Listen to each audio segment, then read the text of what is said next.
Bom dia! Hoje nós vamos falar sobre relações de parentesco, tá? E aí eu vou trazer uns conceitos importantes pra vocês. Opa, deixa eu virar aqui pra aparecer o quadro, né? Que é o quadro que importa, não eu.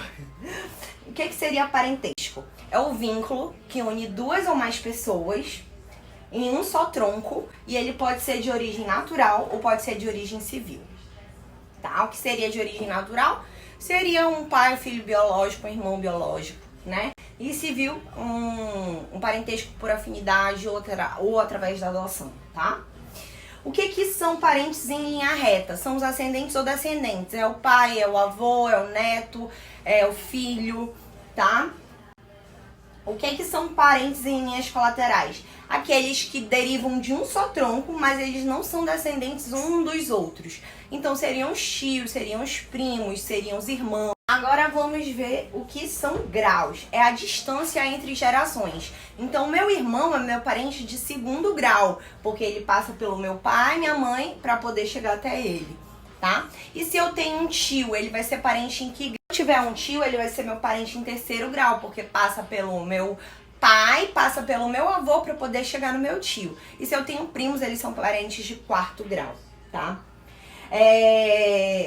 Então, os graus são as distâncias entre as gerações. A afinidade é o vínculo que eu formo com os parentes, com os ascendentes, descendentes e irmãos do meu cônjuge ou companheiro, tá? Então, eu sou considerada como parente por afinidade deles. E aí, eu não posso, por exemplo, casar nunca com ex-sogra ou ex-sogro, porque o vínculo por afinidade em grau reto, né, que seria entre sogra e genro, sogro e nora, ele não se extingue com a extinção do vínculo, com a extinção do casamento. Então, eu nunca vou poder casar com um eventual sogro ou sogra, tá? E a paternidade, ela só pode ser contestada pelo marido, tá? Ela não pode ser contestada. Vamos lá, vamos falar sobre a adoção agora. A adoção é uma modalidade de filiação civil. Ele é um negócio jurídico irrevogável que cria vínculo de paternidade e maternidade entre duas pessoas, né?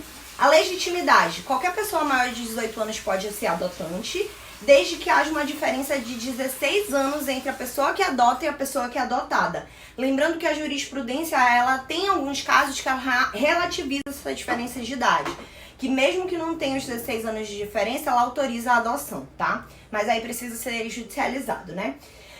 Consentimento. Precisa do consentimento dos pais biológicos ou que esses pais biológicos sejam destituídos do poder familiar, tá? O estágio de convivência é exigido, tá? Para que haja adoção e o juiz vai determinar o período desse estágio de convivência. E o que é o poder familiar? Que os pais têm em relação aos filhos, que é exercido em igualdade de condições entre pai e mãe, tá? Então, todo o conjunto de direitos e obrigações em relação aos filhos menores que os pais e as mães têm a serem exercidos em igualdade de condição são chamados de direito familiar. É chamado de poder familiar, tá? E é isso, meus amores. Eu volto na próxima aula falando de alimentos. Direito familiar. É chamado de poder familiar, tá? E é isso, meus amores. Eu volto na próxima aula falando de alimentos.